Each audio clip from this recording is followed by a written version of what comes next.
ಕಲಬುರಗಿಯ ಷಡಕ್ಷ ಸ್ವಾಮಿ ದಿಗಾಂಕರ್ ಟ್ರಸ್ಟ್ ಮತ್ತು ಬೀದರಿನ doctor S S Siddareddy foundation ಹಾಗೂ ವಿಜಯಪುರದ ಸರೋಜಿನಿ ಗದಿಗಪ್ಪ ಸೇಲ್ವಂತ್ ಟ್ರಸ್ಟ್ ಈ ಮೂರು ಸಂಸ್ಥೆಗಳ ಸಂಯುಕ್ತ ಆಶ್ರಯದಲ್ಲಿ ನಾವು ಕಳೆದ ಏಪ್ರಿಲ್ 23ರಿಂದ ಈವರೆಗೆ ನಿರಂತರವಾಗಿ ನಮ್ಮ ಕೈಯಲ್ಲಿ ನಮ್ಮ ಆರೋಗ್ಯ ಎನ್ನುವ ಆನ್ಲೈನ್ ಕಾರ್ಯಕ್ರಮವನ್ನು ನಡೆಸಿಕೊಂಡು ಬರ್ತಾ ಇದ್ದೇವೆ. ಇವತ್ತು ನಮ್ಮೊಂದಿಗೆ ಮಂಗಳೂರಿನಿಂದ ಡಾಕ್ಟರ್ ಸೌರಭ್ ಕುಮಾರ್ ಅವರಿದ್ದಾರೆ. ಅವರಿಗೆ ಮತ್ತು ಎಲ್ಲ ವೀಕ್ಷಕ ಬಂಧುಗಳಿಗೆ ಆಧಾರದ ಸ್ವಾಗತವನ್ನು ಕೋರ್ತಾ ಇದ್ದೇನೆ. ಸೌರಭ್ ಸರ್, ನಮಸ್ಕಾರ. ನಮಸ್ಕಾರ. ನಮಗೆ ಸ್ವಾಗತ. ಬಂಧುಗಳೇ, ತಮಗೆಲ್ಲ ಗೊತ್ತಿರುವ ಹಾಗೆ ಕಳೆದ ಮೇ 9ರಿಂದ ನಾಳೆ ಮೇ 15ರವರೆಗಿನ 7 ಉಪನ್ಯಾಸಗಳನ್ನ ನಾವು ಕೋವಿಡ್ ಸಂದರ್ಭದಲ್ಲಿ, ಕೋವಿಡ್ ಕಾಲಘಟ್ಟದಲ್ಲಿ ನಮ್ಮ ಆತ್ಮೀಯರನ್ನ ಕಳೆದುಕೊಂಡ್ವಿ. ಅದರಲ್ಲೂ ವಿಶೇಷವಾಗಿ ನಮ್ಮ ಕಲಬುರಗಿ ಜಿಲ್ಲೆ ಕಂಡಂತಹ ಒಬ್ಬ ಅಪರೂಪದ ವಾಗ್ಮಿ, ಸಾಹಿತಿ ಡಾಕ್ಟರ್ ಈಶ್ವರಯ್ಯ ಮಠ್ ಅವರು ಮತ್ತು ಕನ್ನಡ ನಾಡು ಕಂಡಂತಹ ಒಬ್ಬ ಅಪರೂಪದ ಕಥೆಕಾರ ಎಸ್.ಎಫ್. ಯೋಗಪ್ಪನವರವರು ಮತ್ತು ನಮ್ಮ ಕಲಬುರಗಿಯವರೇ ಆಗಿರ್ತಕ್ಕಂತಹ ಬಡವರ ಬಂಧು ಎಂದೇ ಖ್ಯಾತಿ ಹೊಂದಿರದಂತಹ ಪೂರ್ಣಿಮಾ PM ಬಿರಾದಾರ್ ಅವರು. ಈ ಮೂವರಿಗೆ ನಾವು ನಮ್ಮ ಈ 7 ದಿನಗಳ ಉಪನ್ಯಾಸ ಮತ್ತು ಸಂವಾದ ಚರ್ಚೆಗಳನ್ನ ಅವರಿಗೆ ಅರ್ಪಣೆ ಮಾಡಿ ಅವರಿಗೆ ಯಥಾಯೋಗ್ಯ ಶ್ರದ್ಧಾಂಜಲಿಯನ್ನ ಈ ಮೂಲಕ ಅರ್ಥಪೂರ್ಣವಾಗಿ ಸಲ್ಲಿಸ್ತಾ ಇದ್ದೇವೆ. ಬಂಧುಗಳೇ, ಇವತ್ತಿನ ವಿಷಯ ಡಾಕ್ಟರ್ ಸೌರಭ್ ಕುಮಾರ್ ಮಾತಾಡ್ತಕ್ಕಂಥ ವಿಷಯ 5 star approach and challenges COVID-19 community health perspective ಅಂತಕ್ಕಂಥದ್ದು. ಈ 5 ಸ್ಟಾರ್ ಅಂತಕ್ಕಂಥದ್ದು ಸಾಮಾನ್ಯವಾಗಿ ನಾವು ಅಧ್ಯಯನ ಸಂದರ್ಭದಲ್ಲಿ, ಸಂದರ್ಶನ ಸಂದರ್ಭದಲ್ಲಿ, ನಾವು ಇದನ್ನ ಸೋಷಿಯಾಲಜಿಕಲ್ ಸ್ಟಡಿ ಸಂದರ್ಭದಲ್ಲಿ ಅಥವಾ ಯಾವುದಾದ್ರೂ ಒಂದು ಇದನ್ನ ಮಾಡೋ ಕಾಲಕ್ಕೆ ನಾವು ಬಳಸ್ತೇವೆ. Situation, task, action and result ಅಂತಕ್ಕಂಥದ್ದು. ಅದೇ ಮಾದರಿಯನ್ನು ಇಟ್ಕೊಂಡು ಬಹಳ ಅರ್ಥಪೂರ್ಣವಾದಂತಹ ಒಂದು ವಿಷಯವನ್ನ ಅವರು ನಮ್ಮೊಂದಿಗೆ ಹಂಚಿಕೊಳ್ಳಲಿದ್ದಾರೆ. ಸೌರಭ್ ಕುಮಾರ್ ಅವರು ಮಂಗಳೂರಿನ ಫಾದರ್ ಮುಲ್ಲರ್ ಕಾಲೇಜಿನಲ್ಲಿ ಬೋಧನಾ ವೃತ್ತಿಯಲ್ಲಿ ಇದ್ರೂ ಕೂಡ ಕಳೆದ 10 ವರ್ಷಗಳಿಂದ ಅವರು ಮೂಲತಃ ಹಿಮಾಚಲ ಪ್ರದೇಶದವರು. ಕಮ್ಯುನಿಟಿ ಮೆಡಿಸಿನ್ದಲ್ಲಿ ತಮ್ಮ ಸ್ನಾತಕೋತ್ತರ ಪದವಿಯನ್ನು ಪಡೆದುಕೊಂಡ ನಂತರ ಮಂಗಳೂರಿನ ಫಾದರ್ ಮುಲ್ಲರ್ ಮೆಡಿಕಲ್ ಕಾಲೇಜಿನಲ್ಲಿ ಸಮುದಾಯ ವೈದ್ಯಶಾಸ್ತ್ರ ವಿಭಾಗದಲ್ಲಿ ಅನೇಕ ಹುದ್ದೆಗಳಲ್ಲಿ ಅವರು ಬೋಧನಾ ವೃತ್ತಿಯನ್ನು ಕೈಗೊಂಡು ಇತ್ತೀಚೆಗೆ ಅಂದ್ರೆ 1-1.5 ವರ್ಷದ ಹಿಂದೆ ಈಗ ಸದ್ಯ ಅವರು ಆ ವಿಭಾಗದ ಅಂದ್ರೆ ಕಮ್ಯುನಿಟಿ ಮೆಡಿಸಿನ್ ವಿಭಾಗದ ಸಮುದಾಯ ವೈದ್ಯಶಾಸ್ತ್ರ ವಿಭಾಗ ಅಂತ ನಾವು ಕರಿತೀವಿ ಕನ್ನಡದಲ್ಲಿ, ಅಲ್ಲಿ ಪ್ರಾಧ್ಯಾಪಕರಾಗಿ ಮತ್ತು ಮುಖ್ಯಸ್ಥರಾಗಿ ಕೆಲಸ ಮಾಡ್ತಾ ಇದ್ದಾರೆ. ಮತ್ತು ಇನ್ನೊಂದು ಮುಖ್ಯವಾದಂತಹ ವಿಷಯ ಏನಂದ್ರೆ, ಅವರು ಸದ್ಯ COVID-19 ಮಂಗಳೂರು ಜಿಲ್ಲೆಯಲ್ಲಿ ನೋಡಲ್ ಆಫೀಸರ್ ಆಗಿ ಕೂಡ ಕೆಲಸ ಮಾಡ್ತಾ ಇದ್ದಾರೆ. ಅಂದ್ರೆ ಈ ಕಮ್ಯುನಿಕಬಲ್ ಡಿಸೀಸ್ ಸಂಬಂಧಪಟ್ಟ ಹಾಗೆ ಅವರ ಆಸಕ್ತಿ ಮತ್ತು ಅವರ ಹೊಣೆಗಾರಿಕೆ, ಅವರ ಒಂದು ಪಾತ್ರ ನಿಜಕ್ಕೂ ಮೆಚ್ಚುವಂತಹದ್ದು. ಯಾಕಂದ್ರೆ ಅವರ ಒಂದು ಬಯೋಡೇಟಾವನ್ನ ಪ್ರೊಫೈಲ್ ಅನ್ನ ಓದಿದಾಗ ನಮಗೆ ಕಂಡು ಬರ್ತಕ್ಕಂಥದ್ದು, is a national master trainer with regard to HIV and AIDS. ಕಳೆದ 20-25 ವರ್ಷಗಳ ಹಿಂದೆ, 40 ವರ್ಷಗಳ ಹಿಂದೆ ಕಂಡು ಬಂದಂತಹ HIV AIDS ಸೋಂಕು, ಅದು ಒಂದು ವೈರಾಣು ಸೋಂಕು. ಆ ಒಂದು ದಿಶೆಯಲ್ಲಿ ಅವರು ಸಾಕಷ್ಟು ಅಧ್ಯಯನ ಮಾಡಿ ಸಂಶೋಧನಾ ಪ್ರಬಂಧಗಳನ್ನು ಮಂಡಿಸಿ ಮತ್ತು ಆ ದಿಶೆಯಲ್ಲಿ ಬಹಳ ಅರ್ಥಪೂರ್ಣವಾದಂತಹ ಕೆಲಸವನ್ನ ಆ ಭಾಗದಲ್ಲಿ ಮಾಡಿದ್ದಾರೆ. ಅಷ್ಟೇ ಅಲ್ಲ, ಕರ್ನಾಟಕದಲ್ಲಿ ಈ RNTCP ಅಂತ ಕರಿತೀವಿ ನಾವು, revised national tuberculosis control programme ಅಂತಕ್ಕಂಥದ್ದು, ಅದರ ಒಂದು ಟಾಸ್ಕ್ ಫೋರ್ಸ್ ನಲ್ಲಿ ಕೂಡ ಅವರು ಮುಖ್ಯ ಭೂಮಿಕೆಯನ್ನ ಹೊಂದಿವರಾಗಿದ್ದು, ಅಲ್ಲಿಯೂ ಕೂಡ ತರಬೇತಿ, ಸಂಶೋಧನೆ, ಕ್ಷೇತ್ರ ಅಧ್ಯಯನ ಮತ್ತು ಚಿಕಿತ್ಸಾ ಕ್ರಮದ ಬಗ್ಗೆ ಸಾಕಷ್ಟು ಆಸಕ್ತಿ ವಹಿಸಿಕೊಂಡು ಕೆಲಸ ಮಾಡ್ತಕ್ಕಂಥ ಅವರು ಇವತ್ತು ನಮ್ಮೊಂದಿಗೆ ಇರ್ತಕ್ಕಂಥದ್ದು. ಮತ್ತು ಡಾಕ್ಟರ್ ಸೌರಭ್ ಕುಮಾರ್ ಅವರು ನಮಗೆ ಪರಿಚಯ ಆದದ್ದು ಅವರ ಒಬ್ಬ ಸ್ನೇಹಿತ ರಾಯಚೂರಿನ ಡಾಕ್ಟರ್ ಶರಣ್ ಬಸವರಾಜ್ ಅವರಿಂದ. ಶರಣ್ ಬಸವ ಅವರು ನಮಗೂ ಕೂಡ ಅತ್ಯಂತ ಆತ್ಮೀಯ ಸ್ನೇಹಿತರು. ಅವ್ರ ಮುಖಾಂತರ ಪರಿಚಯ ಆದಾಗ ಅವರ ಆಸಕ್ತಿ ನಿಜಕ್ಕೂ ಮೆಚ್ಚುವಂತಹದ್ದು. ವಿಶೇಷವಾಗಿ ಕಮ್ಯುನಿಕಬಲ್ ಡಿಸೀಸ್, ಅದರಲ್ಲೂ COVID-19 ಸಂದರ್ಭದಲ್ಲಿ ಅವರು ಮಂಗಳೂರು ಭಾಗದಲ್ಲಿ ಸಾಕಷ್ಟು ಕೆಲಸ ಮಾಡಿದ್ದಾರೆ. ಅವರ ಒಂದು ತಿಳುವಳಿಕೆಯನ್ನ, ಅವರ ಒಂದು ಜ್ಞಾನವನ್ನ, ಅವರ ಒಂದು ಈ ದಿಶೆಯಲ್ಲಿನ ಮಾಹಿತಿಯನ್ನ ನಮಗೆ ಹಂಚಿಕೊಳ್ಳಿಕ್ಕೆ ಇವತ್ತು ನಮ್ಮೊಂದಿಗಿದ್ದಾರೆ. ಅವರಿಗೆ ನಮ್ಮ ಎಲ್ಲ ವೀಕ್ಷಕರ ಪರವಾಗಿ, ನಮ್ಮ 3 ಸಂಸ್ಥೆಗಳ ಪರವಾಗಿ ನಾನು ಆಧಾರದ ಸ್ವಾಗತವನ್ನು ಕೋರ್ತಾ ಇದ್ದೇನೆ. ಸರ್, ತಾವು ತಮ್ಮ ಉಪನ್ಯಾಸವನ್ನು ಪ್ರಾರಂಭ ಮಾಡಿದೆ.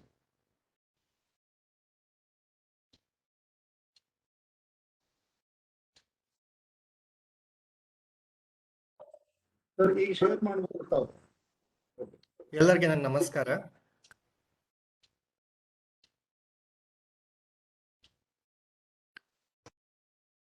A very good evening to all of you. before going for this small presentation, I'll just give it a background in a sense like just around 1 year, few months back, they had called for a meeting at the DC office, and one nodal officer from each college was supposed to represent. And coincidentally, I became the nodal officer for Father Mullah Medical College, Mangalore. We never thought that we are going to reach to this epic proportions or epic number of COVID-19 cases, what we have got this time compared to last year. They never imagined, but this is the reality. So before going to what is five-star approach, five-star approach ಏನಿದೆ ಅದ್ರಾಗ ನಮ್ಗೆ ಏನ್ challenges like ನಮ್ಗೆ ಬರ್ತಾ ಇದೆ as community health professionals, as public health specialist, ಒಂದು PHC medical officer ಕೂಡ ಇರಲಿ, ಸೊ ಅವ್ರಿಗೇನು ಚಾಲೆಂಜ್ ಸಿಗ್ತಾ ಇದೆ, but mainly focusing on community health side ಇಂದ, ಕಮ್ಯುನಿಟಿ ಹೆಲ್ತ್ ಪರ್ಸನಲ್ ಸೈಡ್ ಇಂದ ನಮ್ಗೆ ಏನ್ ಚಾಲೆಂಜ್ ಬರ್ತಾ ಇದೆ to work towards bringing this pandemic to a halt, which all of us want urgently, because we don't want the lives to be lost on a daily basis.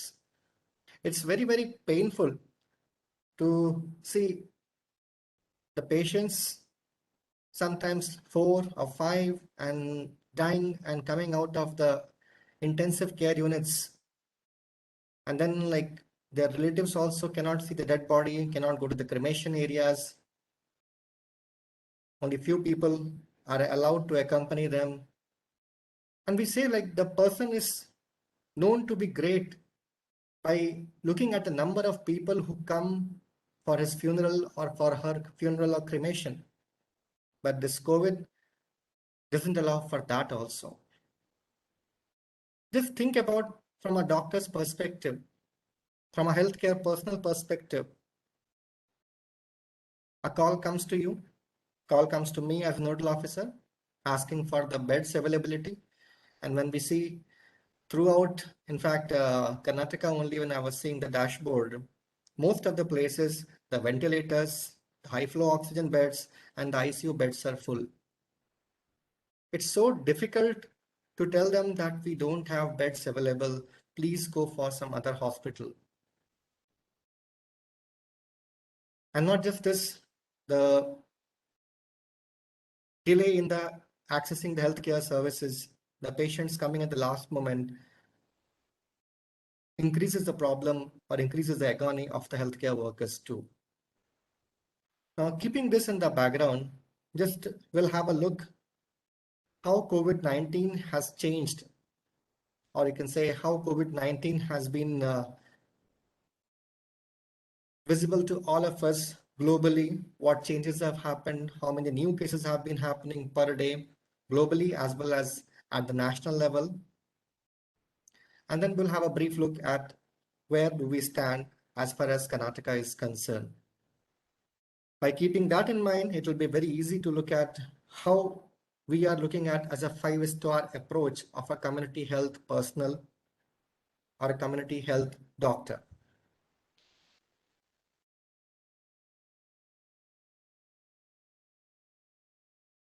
So as I told you just a few minutes back, we'll look at what is the global COVID-19 scenario, then the Indian COVID-19 scenario, and what do I mean by the five-star approach. In fact, when it comes to family medicine doctors or community medicine doctors or doctors working in the PHC settings, we usually, when they involve themselves in public health, there are 5 domains in which we are supposed to work. And it's not just restricted to a person who is having a degree of community medicine. A person who wants to work in the field of community medicine or public health need not be just MD in community medicine. It can be anybody. But you need to work on those 5 domains, which we'll be seeing gradually in the coming slides. And each domain wise, each approach wise, what challenges we are facing as far as COVID-19, especially second wave is concerned, we'll just have a look. And in the end, I will request all of you to take a pledge with me in bringing this pandemic to a halt. This is a picture which I think was a quite rosy picture if it look in terms of the date. April 25, 2020, we were just about 24,530 cases only. Fatalities, that means the deaths, were about 780 only. And the case fatality rate, that means how many number of people have died amongst the total number of the people who had the disease, was only 3.1%. If the number would have remained the same, I don't think so it would have been a big problem. But the disease is transmitted through droplets. So if one person gets in the family, almost all the other persons are going to get in the family, unless we have proper isolation facilities in the home available. If you get in the work settings and are not following the COVID appropriate behavior of wearing the mask, maintaining social distancing, a regular hygienic hand washing, again, we are looking at the entire workforce may be becoming positive. Now, we'll just see like how we have progressed from that April 2020 to now May 2021. This was the global epidemiological trend, and you can see as far as Southeast Asian region is concerned, from June 2020 to April 2020, there has been a huge rise in the number of cases, which is visible as a purple color. A number of deaths also have risen exponentially, with almost you can say touching about the 4,000 per capita in this case. Okay, now so many deaths, sudden exponential hike. This was really unprecedented. We may attribute it to the changed strain.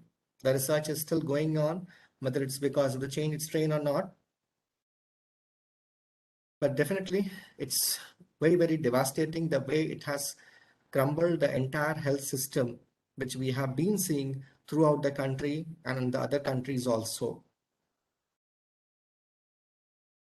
As of yesterday, about 161 million and 472,007 confirmed cases were there, and about 3,351,167 deaths from the coronavirus COVID-19 outbreak, Mahamari, pandemic.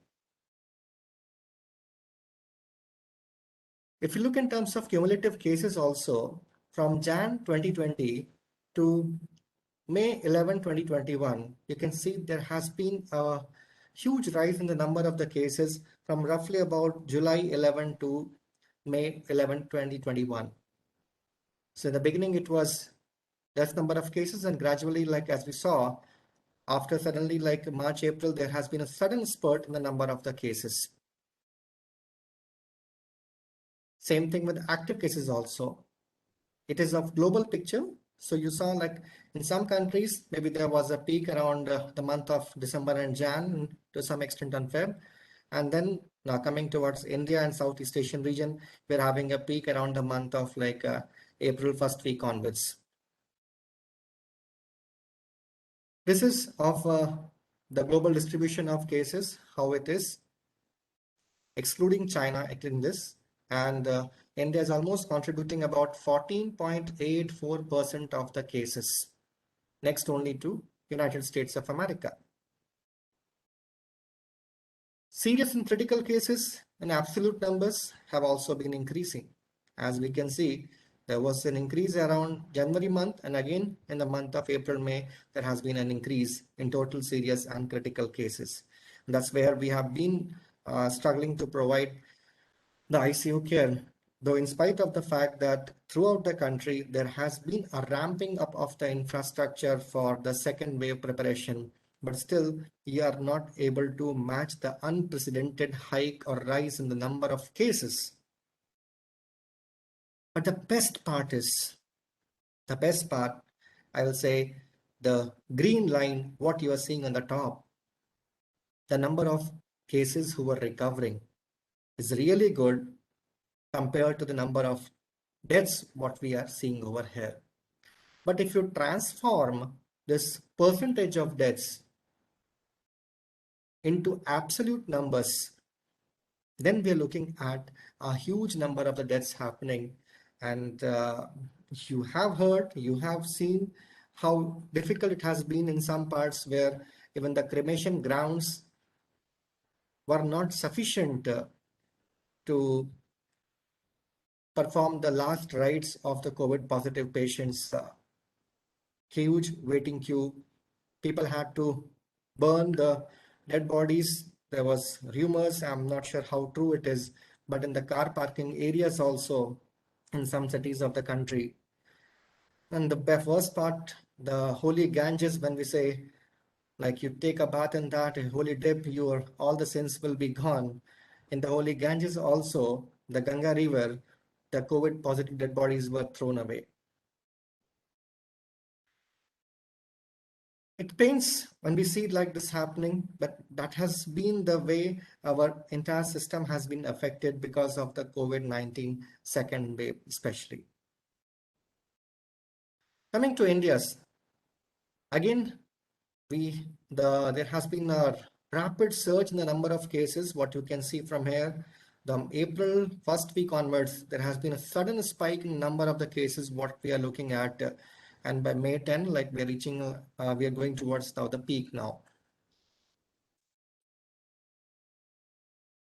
Daily new cases, if you look at, yes, there has been a very high rise in number of the cases what we are getting on a daily basis.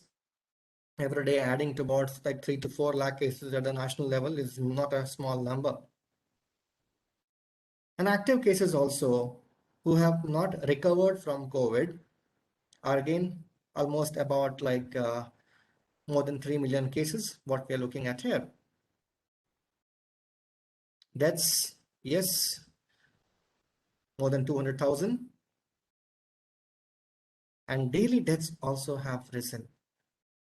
In fact, the other day, like me and my colleague were discussing over here, the deaths have reached about 37 deaths, like in one day itself when we saw. So it's just to send an alarming signal how so many deaths are happening. And this is just a picture of one district. What about the entire state? What about the entire country? We would love to see this, the green line coming more towards on the left-hand side. Because right now the green line is more towards the right-hand side. The number of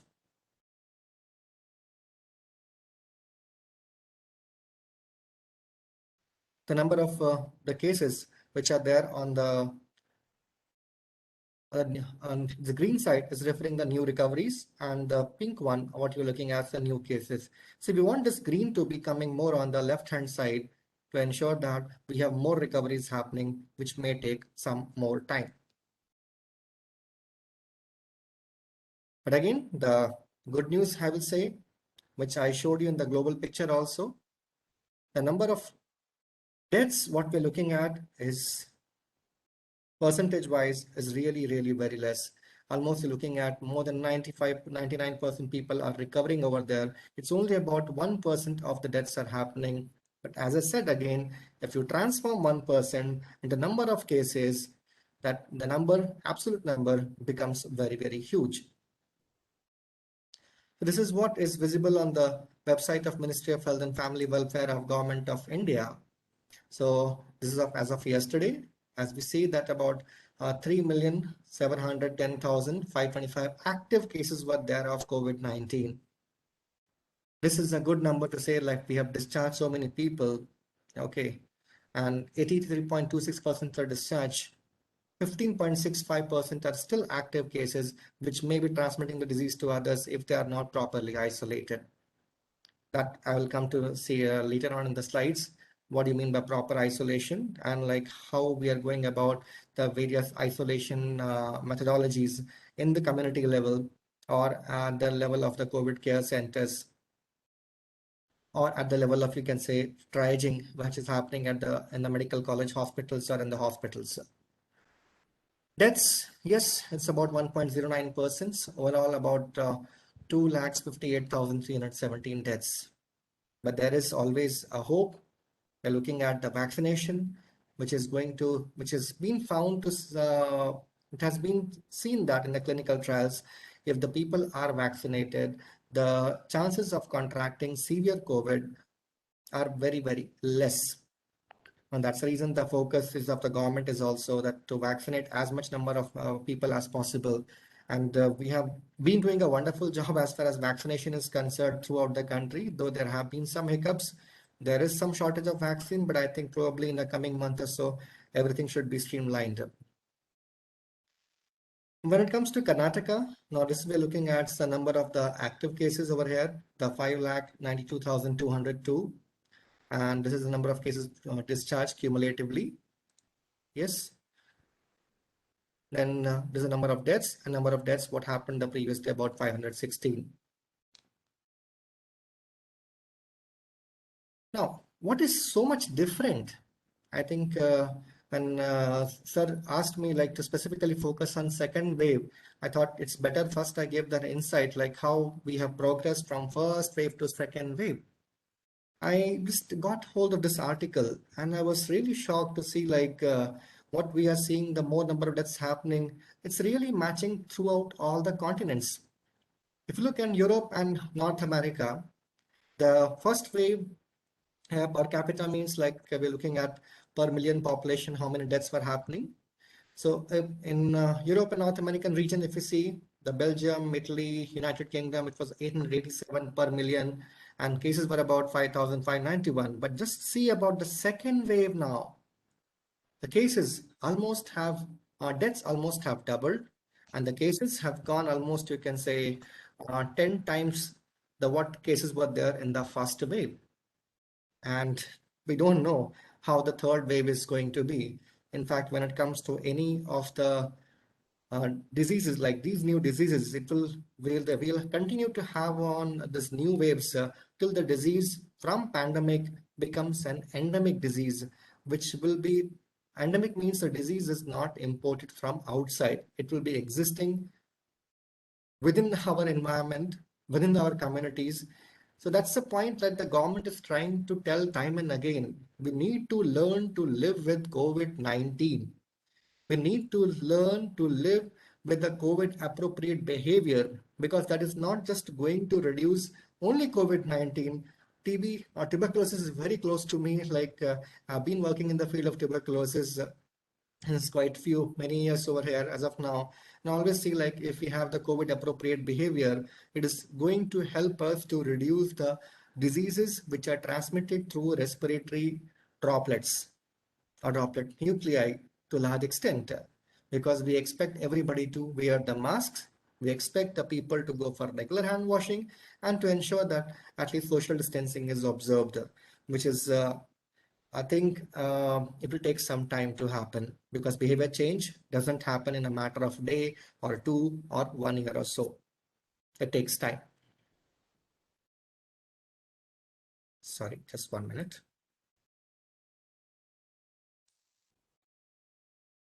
Yeah.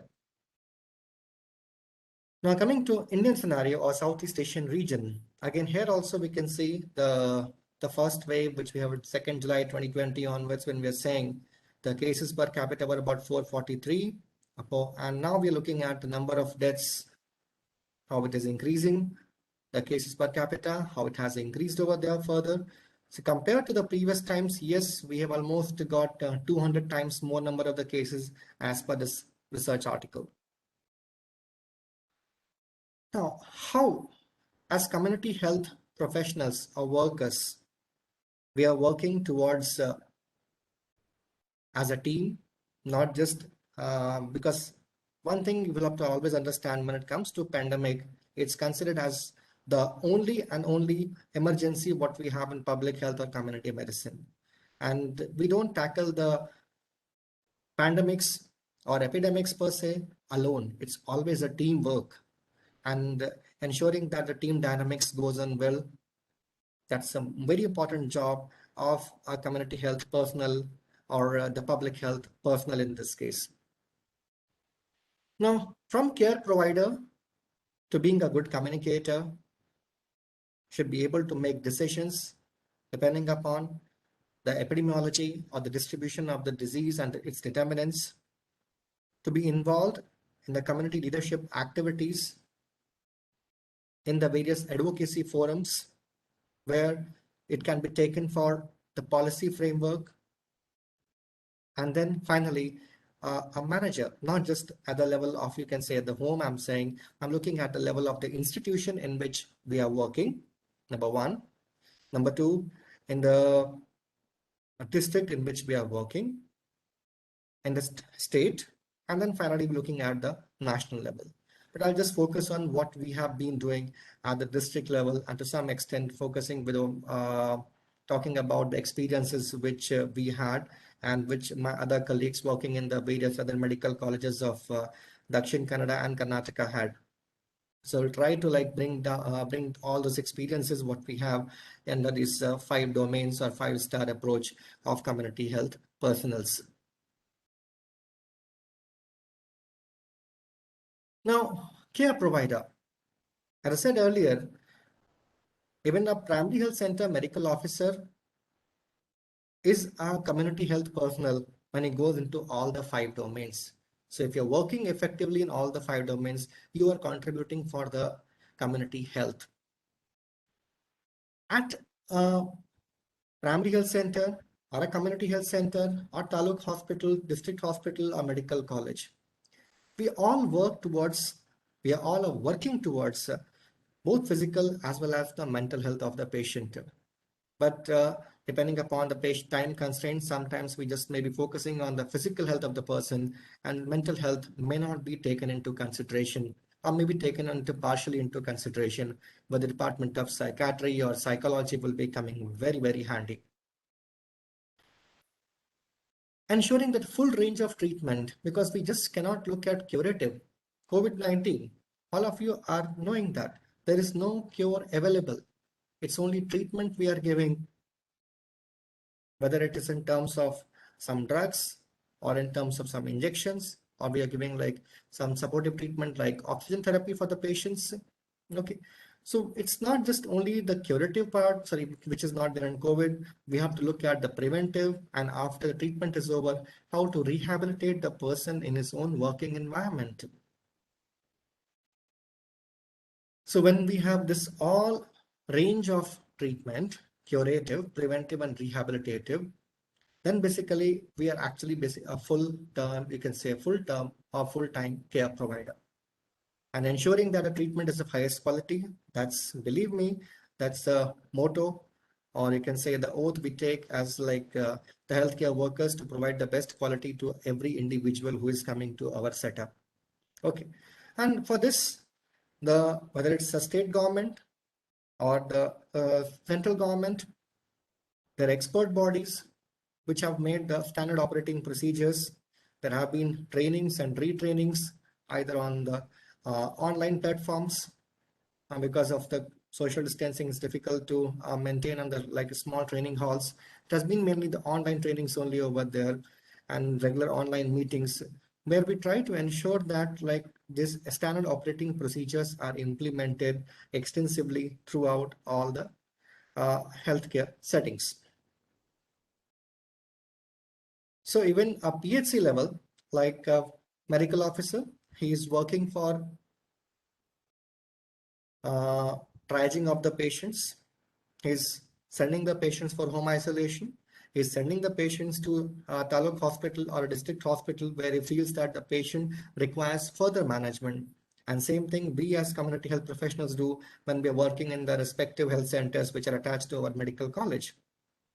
That's the work we do individually as our various health center levels. But as a team of doctors, if you're looking at working in the hospital, my colleagues in the Department of Medicine who have taken the lead, along with them, the Department of Anesthesia, Pediatrics, Pulmonology, plus all other departments also, whether it's surgical department or Department of Psychiatry or Department of Anesthesia, everybody is like supporting the Department of Medicine, which have taken the lead as far as treating the patients in the hospital is concerned, because it's always a teamwork. Now, I was talking about the mental health. We can definitely take about care about the physical health of the patient over there. Mental health, it's so difficult when you're wearing the full PPE, personal protective equipments, which my medicine colleagues keep on telling, that to talk to the patients many times our voice is not audible. In fact, when we talk to the patients in the primary health centers also with our mask on, the face shield on, what patients are communicating to us sometimes is not clearly audible, especially the people who are elderly people who are not able to speak loudly. And then if the people are not able to hear to what we are saying, we have to speak to them very, very loudly over there into their ears. That is a very difficult scenario. We're not able to effectively communicate. Okay. Uh, and then the mental health, especially looking at the patients cannot, if they're not able to communicate with them, it becomes a difficult scenario to pacify them, to calm them over there. But believe me, with the existing constraints also, the healthcare workers are really doing a good job in this case. Now, the problem comes is not just the healthcare this thing of the patients attenders who are also the primary contacts. Primary contacts being the family members, we need to counsel them also. Have a proper time for them, have a proper fixed time for them, and to allay their fears and anxiety which are there as far as their patients inside who are there in the isolation rooms. Now, that's where the helpline numbers have come into handy. And some places what they have done is they have made some booth-like system where the doctor sits on the one side and the patient party is sitting on the other side, and we counsel the patient's party like regarding the patient's condition. Okay. Now this is at one part. What we have been seeing during this this particular pandemic over there, that people have realized that they can stay at home. Okay, and they can be home isolated, provided they are meeting the criteria for home isolation. They should be having a single independent room with attached bathroom over there, where somebody else can provide them the food and the necessary things for day-to-day activities. But the question is, we need to talk to them because we do not want them to be coming in a critical state at the some third or fourth day or fifth day of the infection, which we have been seeing regularly. In fact, to share with you my experiences and my colleagues what they were discussing during the some of the meetings, that last year especially we have, and this year also, quite a good number of the patients have expired, unfortunately, because they access the healthcare services at a later point of time. They should have come earlier, probably would have done definitely in a more as far as saving the patient's life was concerned. Coming the last moment and dying within 24 hours, that's a thing we want to avoid completely. And that's where the tele-home isolation care, that means we call the patients to the number which has been given in the RT-PCR app. Now, all of us are aware that when it comes to COVID-19, how do we diagnose? We take the sample from the nasopharyngeal area and the oropharyngeal area, put in a tube, and then it's sent for the RT-PCR testing. So each patient's details are entered in something called as the RT-PCR app, and it's the responsibility of individual to give the correct phone number over there, the correct address of there, because finally we need to track the positive patients and not just them, their contacts also, because then only we will be able to break the chain of transmission. Otherwise, 1 to 2, 2 to 4, 4 to 8, 8 to 16, this number is not going to stop. Our second peak or second wave, what we're getting is going to prolong further if we are not going to break the chain of transmission. Okay. Now, from the government itself, as I told you, the numbers are entered in the RT-PCR app. So they will be getting a call from the nearest primary health center regarding that the healthcare workers, especially the ASHA workers, are going to come along with the lab technician or the nursing staff to the home, collect the samples of the primary contacts to see like how many of them are infected with COVID-19. Okay. Then importantly, that is for confirming the place and all, but we need to verify whether the person is really having the facilities for home isolation. And that is one. If the patient is having some comorbid conditions over there, like diabetes or uncontrolled hypertension or cancer, immunocompromised condition over there, and there are no facilities for home isolation, it will be better to shift such patients to COVID care centers, and we need to have some investigations done for all these patients. In fact, other day in one of the meetings, we were told about the administration that we should be looking into doing the basic test as per the government protocol, which says the complete blood count, the liver function test, renal function test, and C-reactive protein. And if it's a diabetic person, we need to go for testing of glycosylated hemoglobin, which detects the sugar control for the last 3 months. These tests minimum have to be done for all the patients, and that's where we are slightly lagging. We're not able to do it.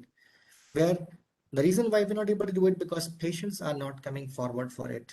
Once the test is done, they come out positive, they stay in the home because they know that with home isolation, it should be fine for them. And almost 99% of the people are being fine only. It's only about 1%. But we want to prevent that 1% also from dying. We can reduce the numbers further if we work actively and ensure that the people who are vulnerable people or high risk people, the way I described, the people having diabetes, uncontrolled hypertension, chronic kidney disease, or the cancers or immunocompromised conditions, those people especially need to be focused upon. We need to minimum test them at least and see if they require further hospitalization, we need to hospitalize them. The positive patients have to be trained, which it is being done. I mean, they have been trained like how to check their special SpO2, or you can say, and how to check their temperature and to inform, because on the phone we'll be asking them how the temperature is, how the SpO2 is, whether they have got the tablets as per the government protocol to take it or not, or whether they have purchased it or not over there. Because if their SpO2 is not being maintained, they're having the symptoms further, we definitely need to shift the patient. So if we are doing it actively, which we are doing it, in fact, the government of Karnataka under the Rajivan University of Health Sciences has already started this project where students are being involved. Along with that, there are volunteers, then there are doctors, then there are consultants from the various medical colleges who are actively involved in going for the telehome isolation of the positive patients. But calling on the phone is one thing, and physical triaging is one. Some of the states have already started it, and I think we'll be starting it shortly in Karnataka also over there, going house to house and verifying whether the patient is requiring the care in the hospital or patient can be managed at home itself. Because we do not want the patient to come at the last moment where we do not have the beds available. So proper treatment should be initiated at the right point of time. The delay, if it is there, it will be difficult for us in preventing the deaths. Then again, many of the community health personnel are working in the various COVID care centers also. Many of my colleagues from other medical colleges have already worked in the COVID care centers where they're dealing with the asymptomatic and the mild disease patients. But this is what we are providing. But what challenges as community health professionals or care providers, what we are facing? Class Hello? 6 to 8 hours continuous ಆಗಿ like PPE ಹಾಕೊಂಡು ಕೆಲಸ ಮಾಡಿದ್ರೆ that's very, very difficult. You'll be sweating like anything, and then when you remove the PPE, personal protective equipment, there is always a chance of contracting COVID by the doctors themselves, by nursing staff themselves. And seeing the people, patients dying around, dying next to our eyes leads to fatigue. In fact, sometimes even when I interview, like many of my I talk to my colleagues and the postgraduates from other departments, and they say like in the last 1 day or 2 days, they have declared 5 patients dead, 8 patients dead, 4 patients dead over there. So we are going into depression. We are going into a mental fatigue. Are we not human beings? Yes, we are also human beings, and we also require like somebody to talk to who can take care of the mental health of the healthcare workers, whether it's the community health professionals or the medicine anesthetists working in the intensive care units. Okay. And then coming to that, for small time, some little, you can say for a few days or something, we had the problem of this consumables, injections. Now it is already being taken care of gradually. It is situation is improving. When there was a shortage of oxygen, we all of us knew that like how the problem was in the other parts of the country. Definitely, we performed better in that case as far as Karnataka is concerned. Then injections, just giving you an ethical dilemma. Sometimes we were supposed to give injections to about 40 patients, but we got less injections, only around 15 or 20 injections. How difficult it is for the healthcare workers to give, to choose to which patient to give and not to give. And then being a nodal officer, this I have faced very frequently with our hospital management staff, like who keep on dealing with the beds, availability of the beds, and patient parties like keep on calling us. So please, any bed is available, ICU bed, a ventilator bed, and we have to say right now, no beds are available. We feel bad because the same patient is in a very bad condition. Can we bring the patient over there? So these things, I mean, affect what my point is as a care provider to us also. And there has been a shortage of manpower. All of us are aware that we are in lockdown phase, and for everybody, it is not possible to come from the remote areas. And the challenge which we always want to reduce is we want to bring it down is the delay in the healthcare access by the patients. That's the reason we have been saying telehome isolation, physical triaging, by going house to house, trying to find out whether a patient requires home isolation or patient can be managed with home isolation, or the patient needs to be shifted to a hospital is very, very critical, very, very important. RT-PCR app issues, yes, happens. It's throughout the country, it is being used one app in which I told you earlier, we're entering the patient details. Some server updates, sometimes for hours together, it is not possible to list patient. And we will be taking the samples, but will not be able to do the entry of the patients. The samples will be lying down. We cannot enter the details of the patients in the ICMR portal. But again, that's a small technical glitch, which has like usually happens like once in a blue moon or once in a, we can say a fortnight or once in a 1 month like that.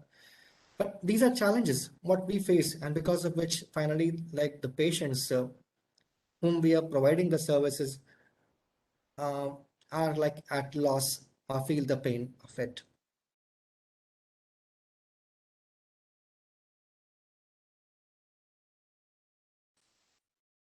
So this is what like we have been telling the telehome isolation also to the people, that they develop the symptoms to inform immediately to the hospital side.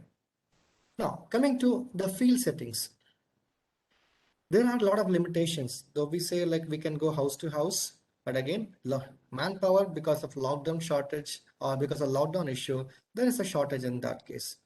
And then what about investigations of the patients? We have to collect the samples, but we need to send the samples within 2 to 4 hours after collection, which becomes practically very, very difficult for us. And as I told you earlier, the mental health of the healthcare workers. But the good thing is the government, some of the institutions like NIMHANS have already come up with the helpline, even for the healthcare workers.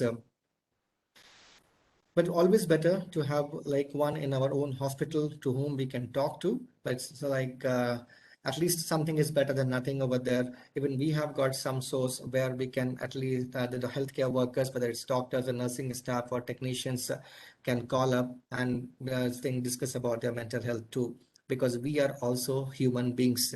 Please remember that we are also human beings, and we are also under physical, we get physically fatigued also, mentally tired also when we see like so many deaths happening around us in spite of our best efforts, which may sometimes render us completely helpless. Coming to decision maker, can we be a decision maker? That's a big question mark. Yes, looking at the data, what is available, we have to decide.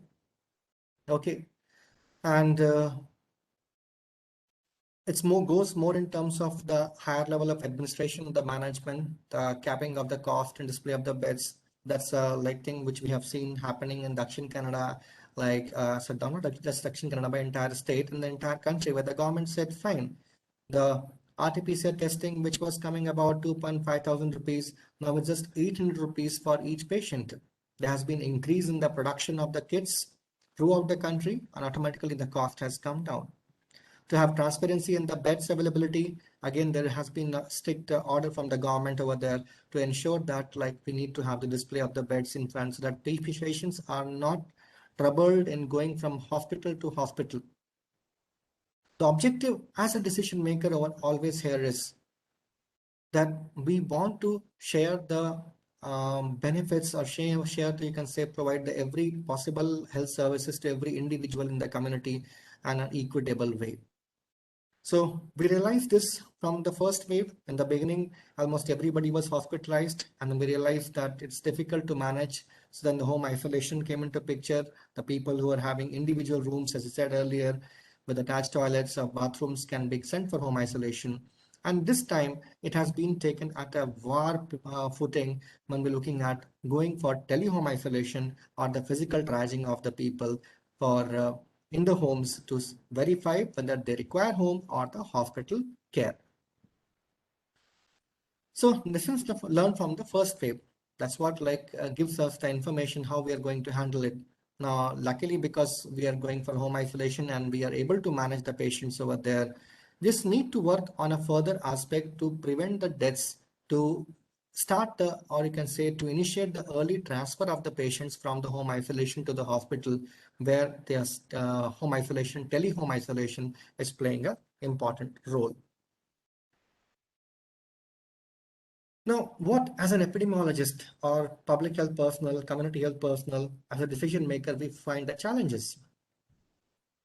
Patients not giving the correct history. In fact, this has been pointed out time and again in the various meetings over here. When the patients are coming for the COVID-19 testing, if they don't give us the correct symptoms, we will get the data as the out of 100 patients, 50 were completely asymptomatic. They didn't have any symptoms at all, but still they have come positive. So this will not give us the true picture of the disease. As responsible citizens, we need to give the true history or the correct history to the in the hospital or to the healthcare workers. And very importantly, as you can see, the address. If the person comes positive, how we are supposed to track the patient, which becomes a really challenging thing for the government to track the positive patients and do the contact tracing. Errors in data entry app, yes, can happen also over there. And if these errors are there, the planning becomes difficult. We do not know how to send a contact tracing team, how to send the people for the physical triaging, and if the phone numbers are wrong over there, how to go for the tele-home isolation thing. So this is one of the challenges what we face. Commonly, students have been telling us, those who are working for tele-home isolation, that numbers are not reachable. In such cases, we have to activate the team which is at the ground level to go for the physical triaging to the particular home of the individual. Then, this is a challenge which is a very practical thing. Now, as of now, this year, if you remember last year, when the patient's number had increased, everybody was, those who were below poverty line were given the Ayushman Bharat, whether it is oxygenated beds or non-oxygenated beds. But this time it is going only for the ICU care only. The government has said like the Ayushman Bharat will be applicable. Now, challenge over here is once the patient is stabilized in the intensive care unit and the patient then has moved toward another ward over there, that time the patient either will have to pay from his pocket or from his own insurance. And this is where the patients, we are facing the challenges. They want to go home because they're not able to afford, and they are going to government hospital beds which are already full. And what to do in such scenarios then?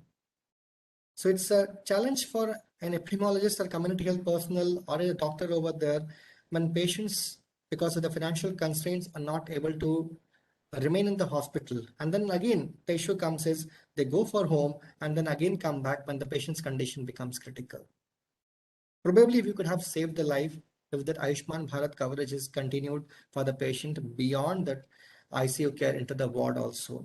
We have suggested, we have recommended to the government also. Hope this thing will be implemented shortly. Yes, as far as the health infrastructure is concerned, the focus on ICU beds is always will be like limited. It'll be more on the general beds over there, oxygenated beds over there, because we have been trying to strengthen our primary care and secondary care. So ICU care, we never thought that this much system will be crumbling because of unprecedented hike in the number of the cases. But as I said earlier, compared to last years, we have definitely ramped up the infrastructure throughout the country. That's really a good sign. So this is another challenge as healthcare professionals we are facing is patients wanting to take the patients home and of critical illness. Is that allowable in home in case of COVID-19? Sometimes the patient party says, yes, we want to take them home itself. Let him or her die peacefully in the home. But it is against the public health ethics when we say, because if you're taking a COVID-19 patient to the home without any home isolation facility, if it's a critical illness patient, so many people will be coming in contact, and then there is a possibility of transmission of the disease to others, from one family to multiple other families over there. That's the reason we have been strict and we are not allowing this. The critical illness patient should be there in the intensive care till we are able to shift them to the ward or till we are able to control their clinical condition or improve their clinical condition.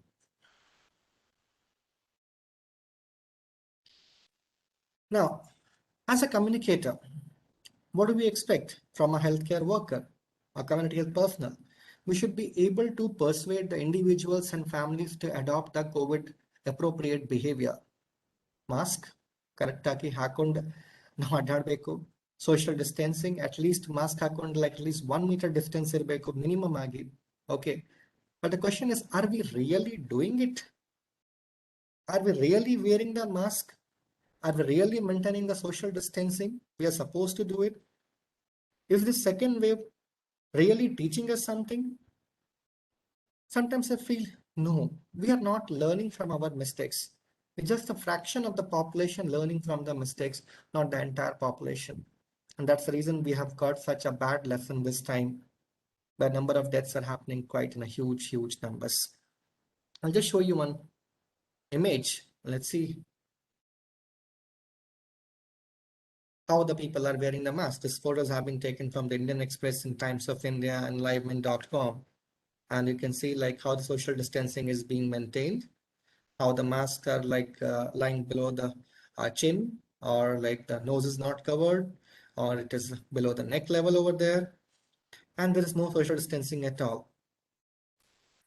To some extent, though it's my more personal opinion of mine and like our community medicine teams over there, that if we have lockdowns with partial opening only for 2 or 3 hours, what we have been seeing that the government has been telling, please only come out when it is very essential for you to purchase the essential items or purchase few items. Don't just come out for like unnecessary things because you are going to expose yourself. But the number of people what we are seeing who are coming to the hypermarkets or markets over there in that short span of time of 6 to 9 or 3 hours time over there, it itself can be a super spreader, spreading the disease from one person to another person if we don't have proper precautions in place. People almost fighting, people almost trying to jump over another over there to get the things in place. Where are we going? As a communicator, I feel, as a communicator, our healthcare system is failing over here because we cannot become laxed. That's what has happened. Last year, October, November, the cases October or November, the cases were coming down, and the laxity began over there. Came the festivals, the New Year, the marriages, and if you have gone to any marriage over there, in the entire marriage function, it will be only 1 or 2 people who will be wearing the mask and nobody else. Then question is, who is supposed to be blamed? Isn't like I as an individual responsible for myself? Yes, as an individual, we all are responsible for oneself. If all of us follow this COVID appropriate behavior, probably we could have broken the chain of transmission earlier. But as I said, it's difficult to do the behavior change in a year or like two. Just we have started talking about the mask just last year itself. Before that, there was not much role we were talking about of the बाहर masks से हमने in शरीर the को साफ कर लिया, but अंदर का क्या? अंदर से हम कब अपने शरीर को साफ? yes, your point is right over there. Like अंदर से कब अपने आप को करें, like that's where like the always the focus is of there. Like when it comes to, you can say that it's the gymnasiums or the yoga, the government has been promoting it to a large extent till the last moment. It said no, we should not be like we have to go for lockdown of these things also, and we go for probably online things only, the online yoga or the online physical activity like with your trainers to be done. But again, yes, as you said, right, physically activity is one, but mental activity or mental spiritual direction is also a very important thing when we talk about the health in a holistic way. So behavior change, yes, will happen, but it will happen when we integrate our physical health with the mental health, with the spiritual health. So you have rightly pointed out.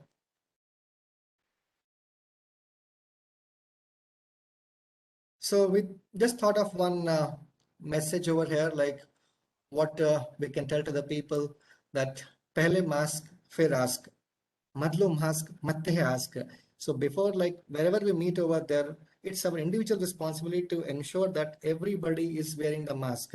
That's where we feel as community health personnels, we have literally failed because we are not able to ensure that people are doing it. People are wearing the mask. But we're happy to see, at least out of this image, what I'm looking at, some 4 or 5 people, some percentage is definitely improved over there. So as I said, behavior change doesn't happen in a matter of years. It will take decades also sometimes over there, but we don't have a time of decade. We need to prevent the third wave from coming.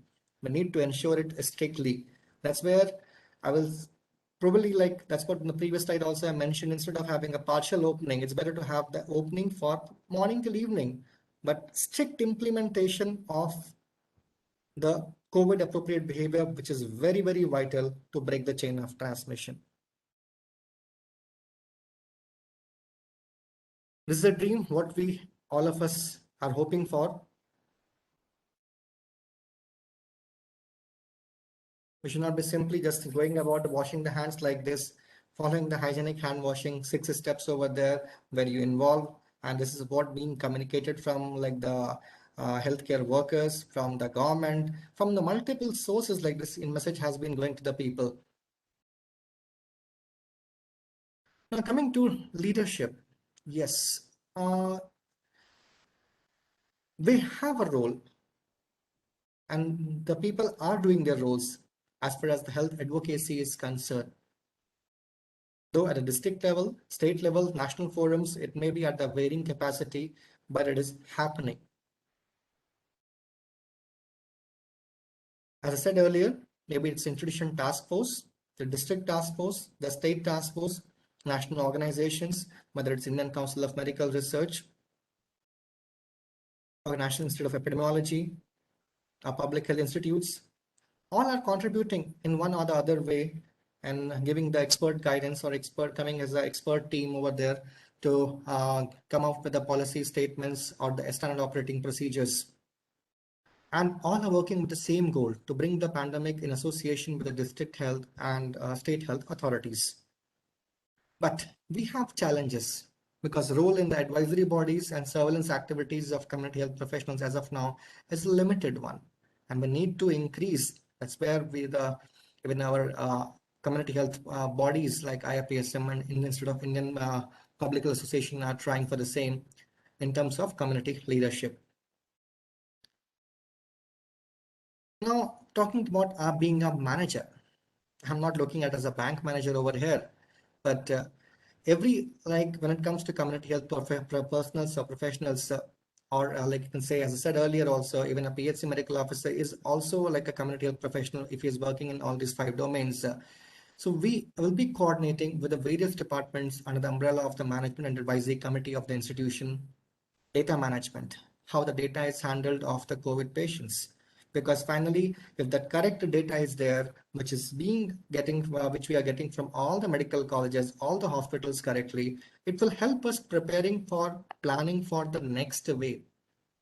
If the data is not correct, definitely we cannot plan further. So we need to have the baseline data, and that's where we require, and we are working for that. In fact, at the state level, many of the departments of community medicine and the community health professionals have been working with the Joint Director's Office, and they have been given specific medical colleges to look at the data, to try to clean the data, to filter the data, so that we are having the whatever corrections in data can be done over there because of some wrong entries can be modified. As I said, it's very important to ensure that we have a proper data for managing or planning for the next wave. Yes, contact tracing at especially the institutional level, it's like the responsibility becomes of the community health person and their team. And then developing the SOPs with the institution task force, whether it's on triaging the patients into mild, moderate, and whether to go for home isolation, sample collection and transport, and importantly, the vaccination, which has been, you can say, has been appreciated throughout, regarding the number of the people who have been vaccinated, but the numbers are even further to be increased if you're really looking at controlling the happening of the third wave. But the challenges, what we feel, we are also limited. Our hands are also tied. We require something called as the Indian Health Service, just like on the pattern of the Indian Administrative Service, for effective working of the various task forces, whether it's district task force, or state, or the national task force. To work in resource limited settings, it becomes a challenging thing. You get vaccination on few days, other days vaccines are not available. In fact, we started the vaccination in the private hospitals, medical colleges everywhere, like in supporting the government's initiative.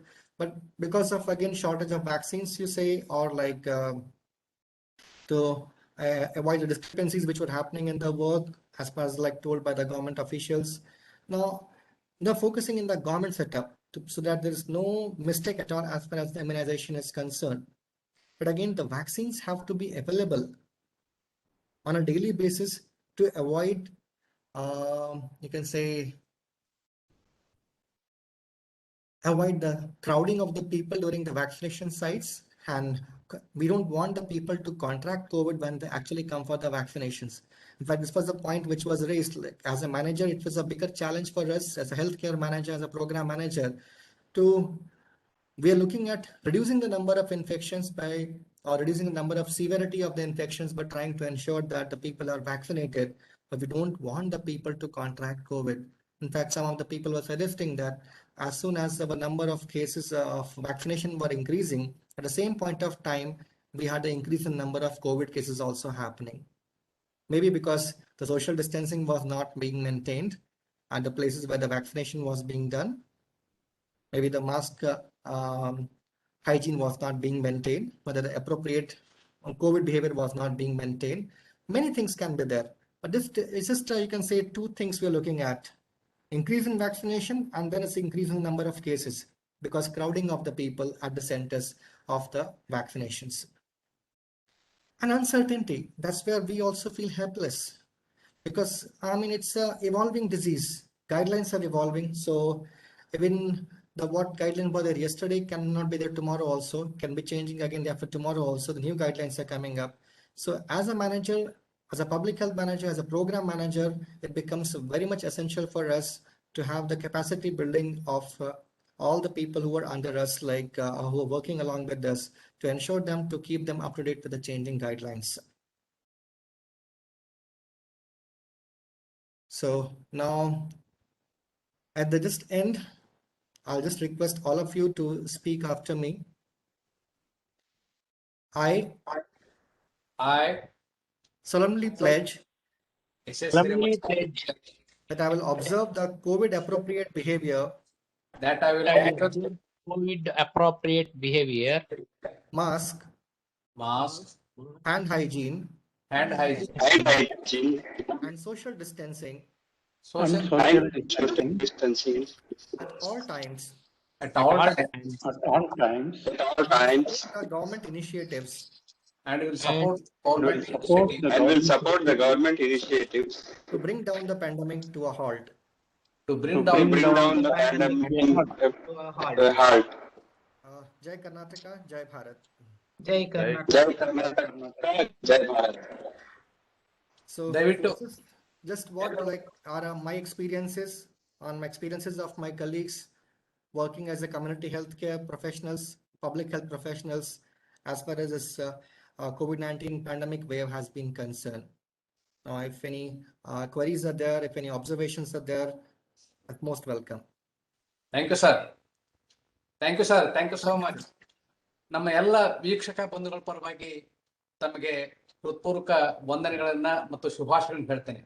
ಯಾಕಂದ್ರೆ 60 ನಿಮಿಷಗಳ ಕಾಲ ತಾವು ಪ್ರಸ್ತುತಪಡಿಸಿದಂತಹ ಈ PPT presentation COVID-19 ಎರಡನೇ ಅಲೆ, ಅದರಲ್ಲೂ 5 star approach ಏನಿದೆಯಲ್ಲ, ನಿಜಕ್ಕೂ ಬಹಳ ಆಳ ಅಧ್ಯಯನದ ಮತ್ತು ಗಂಭೀರ ಸ್ವರೂಪದ ಒಬ್ಬ ನೋಡಲ್ ಆಫೀಸರ್ ಆಗಿ, ಆಮೇಲೆ ಒಬ್ಬ ಹೆಲ್ತ್ ಕೇರ್ ಪ್ರೊವೈಡರ್ ಆಗಿ ಏನೆಲ್ಲ ಸಮಸ್ಯೆಗಳನ್ನ ನಾವು ಚಾಲೆಂಜ್ ಆಗಿ ತೆಗೆದುಕೊಂಡು ಎದುರಿಸ್ತಾ ಇದೀವಿ ಅಂತಕ್ಕಂಥದ್ದನ್ನ ಬಹಳ ಅರ್ಥಪೂರ್ಣವಾಗಿ, ಬಹಳ ಅಕಾಡೆಮಿಕ್ ಆಗಿ ಕೂಡ ಇತ್ತು. ಯಾಕಂದ್ರೆ ನಮ್ಮ ಎಲ್ಲ ಯಂಗ್ ಡಾಕ್ಟರ್ಸ್ಗೆ ಈ ತರಹದ ಒಂದು ಮಾಹಿತಿ ಬಹಳ ಅಗತ್ಯ ಅಂತ ನನ್ಗೆ ಅನಿಸ್ತು.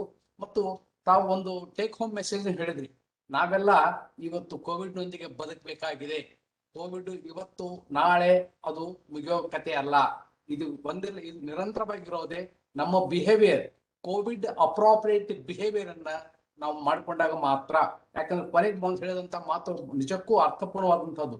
ಕೋವಿಡ್ ವ್ಯಾಕ್ಸಿನ್, ಕೋವಿಡ್ ಬರಬಾರದು ಅಂತ ಪ್ರಿವೆಂಟಿವ್ ಮೆಜರ್ ಅಲ್ಲಿ ವ್ಯಾಕ್ಸಿನ್ ತೆಗೆದುಕೊಳ್ಳಕ್ ಬಂದೇ ಕೋವಿಡ್ ಸೋಂಕು ಹಂಚ್ಕೊಂಡು ಹೋಗ್ತಕ್ಕಂತಹ ವಿಪರ್ಯಾಸ, ದ ಪ್ಯಾರಾಡಾಕ್ಸಿಟಿ ಅಂತ ಏನ್ ಹೇಳ್ತೀವಲ್ಲ, ಅದು ಇರೋದನ್ನು ಕೂಡ ಬಹಳ ಅರ್ಥಪೂರ್ಣವಾಗಿ ತಾವು ಪ್ರೆಸೆಂಟ್ ಮಾಡಿದ್ರಿ.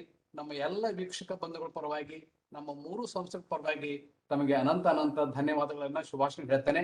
ಮತ್ತು ಈಗ ನಮ್ಮ ವೀಕ್ಷಕರಲ್ಲಿ ಈ ಸಂಬಂಧವಾಗಿ 5 ಸ್ಟಾರ್ ಅಪ್ರೋಚ್ ಸಂಬಂಧಪಟ್ಟ ಹಾಗೆ ತಮ್ಮ ಏನಾದ್ರು ಪ್ರಶ್ನೆಗಳಿದ್ರೆ ತಾವು ದಯವಿಟ್ಟು ಡಾಕ್ಟರ್ ಸೌರಭ್ ಕುಮಾರ್ ಅವರನ್ನು ಕೇಳಬಹುದು. ಸರಿ, doctor Nirmala sir. Yes, ma'am. Please tell me. Sir, ತುಂಬಾ ಚೆನ್ನಾಗಿತ್ತು ಸರ್, ತುಂಬಾ ಅದ್ಭುತವಾಗಿತ್ತು ನಿಮ್ಮ ವಿಷಯಗಳು. ಮತ್ತೆ ಮೋಸ್ಟ್ ವಾಂಟೆಡ್ ಸ್ಲೈಡ್ಸ್ ಕೂಡ like very informative slides. So as S Siramat sir told, there is a take home messages. What all he said is really very good and very appropriate, academic also. And we appreciate your work through of service you are giving, sir. In your service, what all the work you have done, it's really appreciable one, sir. Thank you very much, sir. Sir, I had a doubt. Yes, You ma'am. told us like because for the cremation purpose, we are finding the lacking in the ground that for cremation there was lots of problem being created. So in your talk you said that the bodies are being put in the river Ganga as a tradition. So don't you think that like it is going to spread the disease as well in water when it is thrown, affected body when it is thrown in water? Your point is right, but actually my intention was not to say to dispose the body in the Ganges. My intention was to say like it shouldn't have been done as far as dead bodies are simply dumped off in the rivers.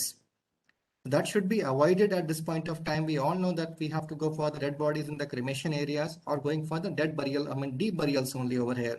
So we need to avoid such things because there is a possibility disease is evolving, we do not know. In fact, other day we were discussing that it has been found to be seeing in some animals also now COVID-19. So I don't know how the third wave is going to behave then. Some modification or mutation in the virus further and be more deadlier virus coming next time.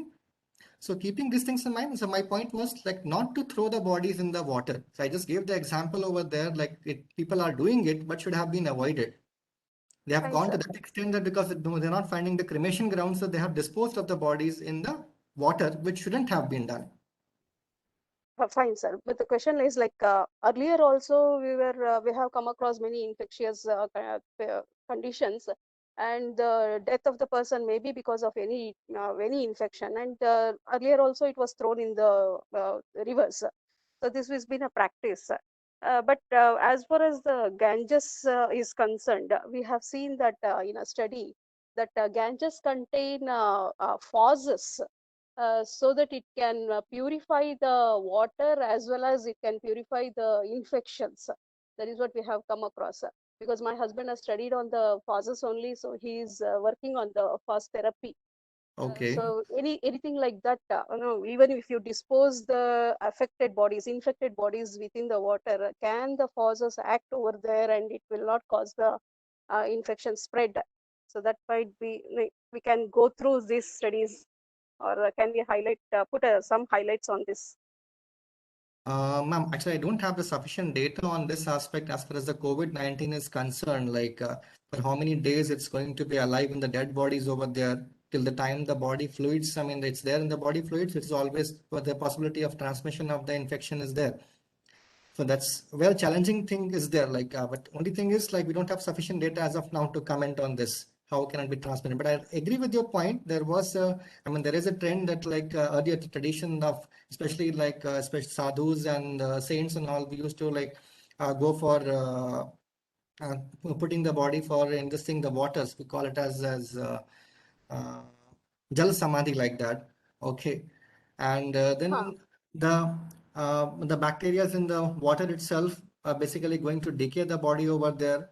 But again, they have a limited capacity. We cannot keep on like depending upon them to go for, you can say, decaying the body, or you can say converting it into organic matter. The problem comes over here is if you test the water quality of the Ganges or the Holy Ganga in Rishikesh and compare it with what is there when it comes to like West Bengal, you can just see how the quality of water is changing. Whether it's organic or inorganic, both the components, it will never, definitely never be into potable quality of the water at all, what we have. So we need to prevent this. Like, I mean, this is not permissible nowadays to basically like leave dead bodies into the water, because it is finally affecting the fauna and the flora of the water bodies itself. Yes, sir. Thank you.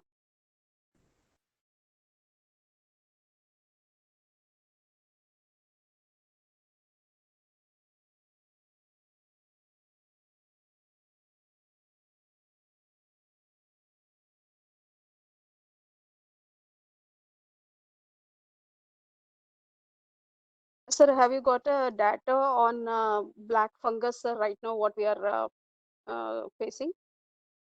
No, I don't have the data right now with the black fungus thing, mucormycosis problem as of now. But like, yeah, we had like one case we have got right now as far as Dakshin Kannada is concerned, Fadamulla Medical College.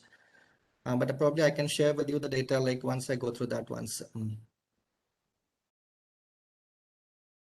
So there are lots of myths and facts about the Yes, it's coming. oxygen being supplied to the patient. So that is what is causing this black fungus to grow over there. So if it is the case, then we have to take an action, I think.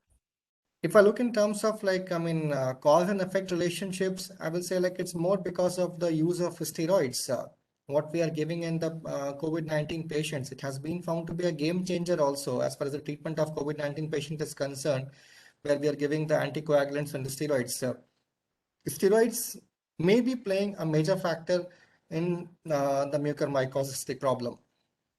But it's just basically like you can say right now, I will put it as more of an ecological study like thing. It needs to be investigated further because of steroids only it is happening, or steroids is one of the major contributory factor or not. So in the times to come, probably I think we should be able to find out clear cut which is having the more contributory role for the mucormycosis.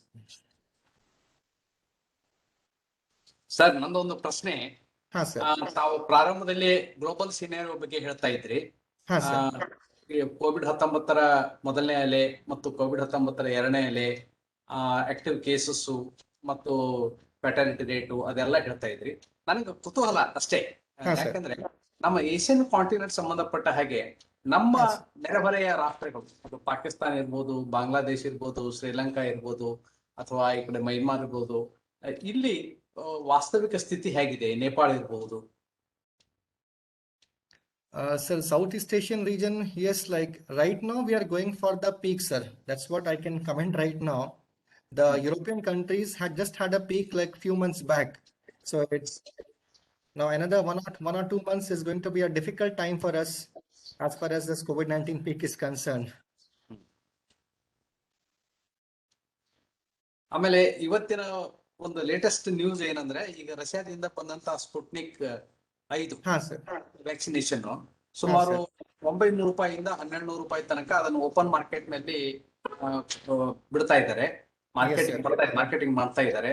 ಮತ್ತು ಅನುಕೂಲಸ್ಥರು, ಯಾಕಂದ್ರೆ ಯಾವೇ ನಮ್ಮಂತ ಮಧ್ಯಮ ವರ್ಗದ ವ್ಯಕ್ತಿ ಕೂಡ ಇವತ್ತು ಸರ್ಕಾರನೇ ಪ್ರತಿಯೊಂದನ್ನು ಉಚಿತವಾಗಿ ಕೊಡ್ಲಿ ಅಂತ ಹೇಳುವ ಬದ್ಲಿ ಈ ತರದ ನಮ್ಮ ಹೊಣೆಗಾರಿಕೆನೂ ಕೂಡ ಇದೆ. ಯಾಕಂದ್ರೆ COVID-19 ಮನೆಯಲ್ಲಿ ಒಬ್ಬರಿಗೆ ಬಂದ್ರೆ ಇಡೀ ಮನೆಯನ್ನೇ ಆವರಿಸಿಕೊಳ್ತಕ್ಕಂತ ಒಂದು ಅಪಾಯಕಾರಿ ವೈರಾಣು, ಅದನ್ನ ತಾವು ಸ್ಪಷ್ಟವಾಗಿ ಹೇಳಿದ್ವಿ. ಇದು ಒಂದ್ ರೀತಿಯಿಂದ ಬರುವ 15-20 ದಿನಗಳಲ್ಲಿ ಏನಾದ್ರೂ ಒಂದಿಷ್ಟು ನಮ್ಮ ಕೋವಿಡ್ 2ನೇ ಅಲೆಯ ಸೋಂಕಿನ ಒಂದು ವ್ಯಾಪಕತೆಯನ್ನ ನಿಯಂತ್ರಣಕ್ಕೆ ತರಬಹುದಾ ಅಂತ ಈ ಫ್ರೀ ಮಾರ್ಕೆಟಿಂಗ್? ಕಡಿಮೆ ಮಾಡ್ಬೋದು ಸರ್. ಇನ್ಫ್ಯಾಕ್ಟ್ ಇದು ರೇಟ್ ಕೂಡ ಕಡಿಮೆ ಆಗುತ್ತೆ ವ್ಯಾಕ್ಸಿನ್, ಬಿಕಾಸ್ ಇದು ವ್ಯಾಕ್ಸಿನ್ ಸದ್ಯಕ್ಕೆ ಇರೋದು ಇಂಪೋರ್ಟೆಡ್ ವ್ಯಾಕ್ಸಿನ್. ಲೋಕಲ್ ಮ್ಯಾನುಫ್ಯಾಕ್ಚರ್ ಆದ ನಂತರ ಇದು ರೇಟ್ ಸ್ವಲ್ಪ ಇನ್ನೂ ಕಡಿಮೆ ಆಗ್ಬೋದು ವ್ಯಾಕ್ಸಿನ್ದು. Then it will be like more number of people can get the vaccine then. And vaccination, as far as the data is concerned, even Sputnik vaccine also they were saying like efficacy is about 80 to 90% ಅಂತ. 90% ಅಂತ ಹೇಳ್ತಾ ಇದ್ದಾರೆ, ಮತ್ತು single dose ಸಾಕು ಅಂತಾನೂ ಹೇಳ್ತಾ ಇದ್ದಾರೆ. In some countries, like especially for Covishield vaccine also, they have said in Israel and some Middle East countries, and like they have tried to cover the entire majority of the population with first dose only, and they say first dose of the vaccine itself protective. But again, these are very, I would say, only one dose itself protective, maybe a premature conclusion, sir, as of now, because evidence is evolving, so it's very difficult to like conclude at this point of time on this issue. But definitely, yes.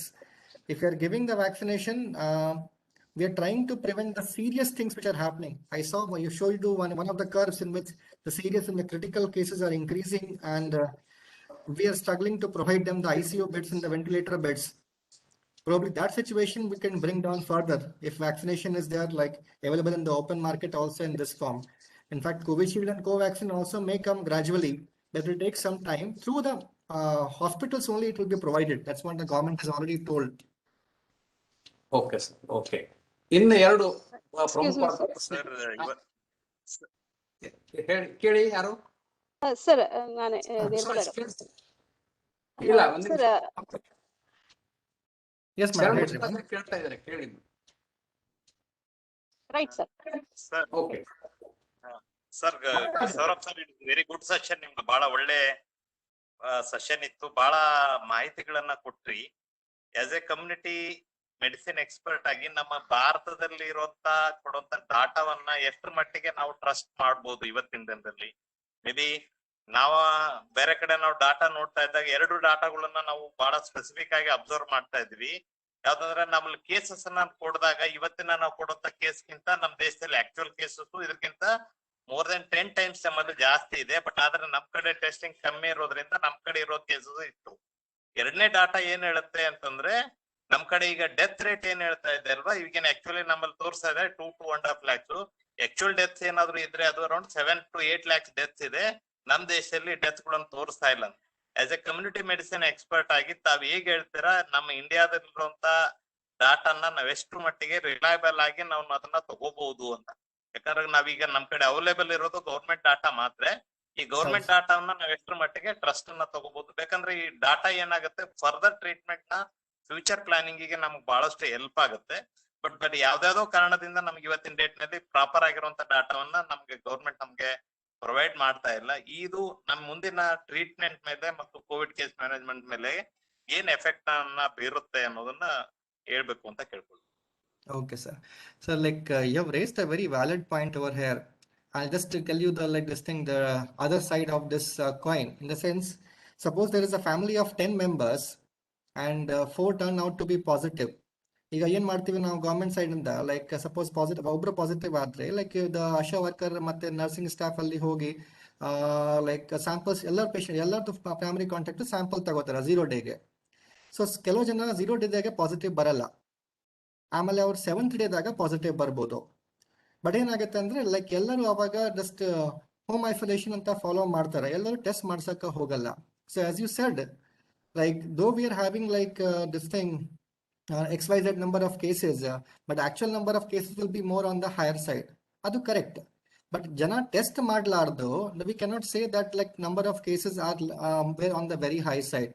ನಾವು ಎಲ್ಲದೂ test ಮಾಡಿಸ್ಲೇಬೇಕು. ಅದು ಒಂದು ನಿಮಗೆ slide ತೋರಿಸಿದೆ, like government of Karnataka ಅದು. If you have any symptoms of fever and cough or difficulty in breathing, ಈಗ like smell ಬರ್ತಾ ಇಲ್ಲ, ಲೈಕ್ ಮತ್ತೆ ಈಗ ಟೇಸ್ಟ್ ಬರ್ತಾ ಇಲ್ಲ, ಆ ಥರ ಕಂಡೀಷನ್ ಇದ್ದಾಗ definitely we should be going for testing at all. ಈಗ ಜನ ಲೈಕ್ ದಿಸ್ ಥಿಂಗ್ ಏನಾಗುತ್ತೆ ಅಂದ್ರೆ ಲೈಕ್ ಓಕೆ ಕೆಮ್ಮು ಜ್ವರ ಶೀತ ಬಂದಿದೆ, ನಾರ್ಮಲ್ ಜ್ವರ ಕೆಮ್ಮು ಹತ್ರ ಇರ್ಬೋದು, why to go for testing ಬಂದ್ರೆ ಲೈಕ್ ಹಾಸ್ಪಿಟಲ್ ನಮಗೆ ಕೋವಿಡ್ ಅಂತ ಲೈಕ್ ಡಿಕ್ಲೇರ್ ಮಾಡ್ಬಿಡ್ತಾರ, ಮತ್ತೆ ಲೈಕ್ ನಮ್ಮ ಫ್ಯಾಮಿಲಿ ಮೆಂಬರ್ಸ್ಗೆ ಕ್ವಾರಂಟೈನ್ ಮಾಡ್ಲಿಕ್ಕೆ ಹೇಳ್ತಾರ. So to avoid these things people are not coming for the testing itself. The government is trying to go for active testing also, going in the field collecting the samples. But unless people are taking the responsibility by themselves to ensure that they get tested, the numbers are not going to improve. So ನೀವು ಹೇಳ್ತಾ ಇರೋದು correct, definitely yes, numbers will be on the higher side. But ನಮ್ಗೆ ಸಿಗ್ತಿರೋದು data it is absolutely correct. ಯಾಕಂದ್ರೆ ಪ್ರತಿ ಒಂದು patient data ನಾವು entry ಮಾಡಲೇಬೇಕು RT-PCR ಆ್ಯಪ್ದಾಗ. RT-PCR ಆ್ಯಪ್ದಾಗ ಎಂಟ್ರಿ ಮಾಡಿದ ಮೇಲೆ ಮಾತ್ರ ನಾವು ಅದು ಪೇಷಂಟ್ ರಿಸಲ್ಟ್ ಕೊಡ್ಲಿಕ್ಕೆ ಆಗುತ್ತೆ ಅದು. But people who are not getting tested, many of them definitely will be positive. As I said earlier, ಮನೆದಾಗ ಒಬ್ರು ಪಾಸಿಟಿವ್ ಆದ್ರೆ ಆಲ್ಮೋಸ್ಟ್ ಎಲ್ಲರೂ ಪಾಸಿಟಿವ್ ಆಗ್ತಾರೆ. ಬಟ್ ಎಲ್ಲರೂ ಟೆಸ್ಟ್ ಆಗಿದೆ ಇಲ್ವಾ ಅದು ನಾವು ಕನ್ಫರ್ಮ್ ಮಾಡಬೇಕು first. That is one. Secondly coming to deaths also.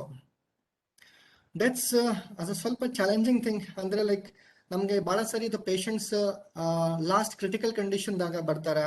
ಅವಾಗ ದಿಸ್ ಥಿಂಗ್ ಕೆಲವು ಸರಿ ಬ್ರಾಡ್ ಡೆಡ್ ಕೂಡ ಇರ್ತಾರ ಅವಾಗ. ಸೊ ಆ ಕಂಡೀಷನ್ಸ್ ನಲ್ಲಿ ಲೈಕ್ ಟೆಸ್ಟ್ ಮಾಡಬೇಕಾ ಇಲ್ವಾ? ಮುಂಚೆ ಗೈಡ್ಲೈನ್ ಇತ್ತು ಬ್ರಾಡ್ ಡೆಡ್ ಪೇಷಂಟ್ಗೆ ನಾವು ಟೆಸ್ಟ್ ಮಾಡಲೇಬೇಕು ಓವರ್ ದೇರ್. ಬಟ್ ಕೆಲವು ಜನ ಲೈಕ್ ಕರ್ಕೊಂಡ್ ಬರಲಿಲ್ಲ ಅಂದ್ರೆ ಹಾಸ್ಪಿಟಲ್ಗೆ ಏನಾಗುತ್ತೆ, ಅವ್ರಿಗೆ ಲೈಕ್ ಜ್ವರ ಇರ್ಬೋದು, ಕೆಮ್ಮು ಇರ್ಬೋದು, ಶೀತ ಇರ್ಬೋದು, ಉಸಿರಾಡಕ್ಕೆ ಕಷ್ಟ ಇರಬೇಕು, ಕೋವಿಡ್ ಇರ್ಲಿ, mostly definitely COVID would have been there. But we have not tested those people. So ನಾವು ಟೆಸ್ಟ್ ಮಾಡಲಾರ್ದು ಲೈಕ್ ಅವ್ರಿಗೆ ಕೋವಿಡ್ ಇದೆ ಅಂತ ಹೇಳಕ ಆಗಲ್ಲ. Because definitive thing to say a person is having COVID is the COVID-19 test. ಮತ್ತೆ ಪೇಷಂಟ್ಸ್ಗೆ ನಾವು HRCT ಅಂತ ಮಾಡ್ತೀವಿ, ಅದಕ್ಕೆ ಕೊರಾಡ ಸ್ಕೋರ್ ಅಂತ ಚೆಕ್ ಮಾಡಿ ಪೇಷಂಟ್ ಕೆಲವು ಸರಿ ಲೈಕ್ ಟೆಸ್ಟ್ ಇಂದ ನೆಗೆಟಿವ್ ಇರ್ಬೋದು, ಬಟ್ CT ಸ್ಕ್ಯಾನ್ ಪ್ರಕಾರ ನಾವು ಹೇಳ್ತೀವಿ ಪೇಷಂಟ್ ಸ್ವಲ್ಪ ಪಾಸಿಟಿವ್ ರೇಂಜ್ದಾಗ ಬರ್ಬೋದು. ಅಂದ್ರೆ CORADS score moderate to severe ಇದ್ರೆ patient may be having COVID, probable COVID syndrome ಅಂತ ನಾವು ಅಂತೀವಿ ಈಗ. ಸೊ ಈ ತರ ಟೆಸ್ಟ್ ಮಾಡಲಾರ್ದು ನಾವು ಅದ್ರಲ್ಲಿ we cannot say that a person was COVID positive or death happen because of COVID. So it is responsibility of individuals in the society that we should be going for the test. Unless we go for that, we will not be getting the true picture. So as you also said rightly, I agree with that point, that less number of what data we have is not the actual, but what data we are getting is correct. It will become actual data if everybody comes for testing, which we have to promote. Hope I answered your question, sir. Next madam ಅವ್ರು ಯಾರೋ ಒಬ್ರು ಪ್ರಶ್ನೆ ಕೇಳ್ತಾ ಇದ್ರಿ. Sir ನಮಸ್ಕಾರ. ಇಲ್ಲ ನಮಸ್ಕಾರ. ನಾಗಭೂಷಣ್ ಅವ್ರು ವೇಟ್ ಮಾಡ್ರಿ, ಯಾರೋ ಒಬ್ರು ಮೇಡಮ್ ಅವ್ರು ಕೇಳ್ತಾ ಇದ್ರು. ಇಲ್ಲ ಸರ್, ನಾನು ನಿರ್ಮಲಾ ಕೇಳ್ತಾ ಇದ್ದೆ.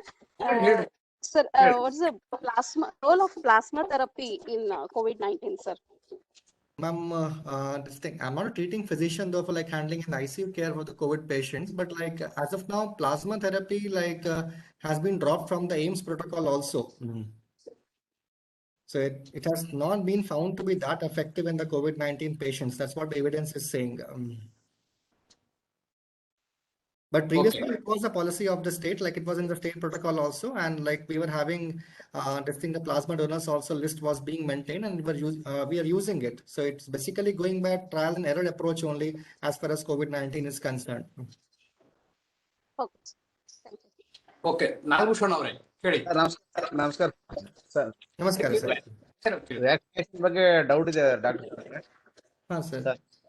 ಈಗ ಕೋವಿಶೀಲ್ಡ್ 12 to 16 ಇದಾರಲ್ಲ ಸರ್. ಸರ್ ಒಂದು ವಾಯ್ಸ್ ಸ್ವಲ್ಪ ಬ್ರೇಕ್ ಆಗ್ತಾ ಇದೆ ಸರ್. ಸರ್ ಒಂದ್ ನಿಮಿಷ ಸರ್, ವ್ಯಾಕ್ಸಿನೇಷನ್ ಸ್ವಲ್ಪ ಡೌಟ್ ಇದೆ ಸರ್ ವ್ಯಾಕ್ಸಿನೇಷನ್ ಬಗ್ಗೆ. ಹಾ ಸರ್, ಹಾ ಸರ್ ಹೇಳ್ರಿ.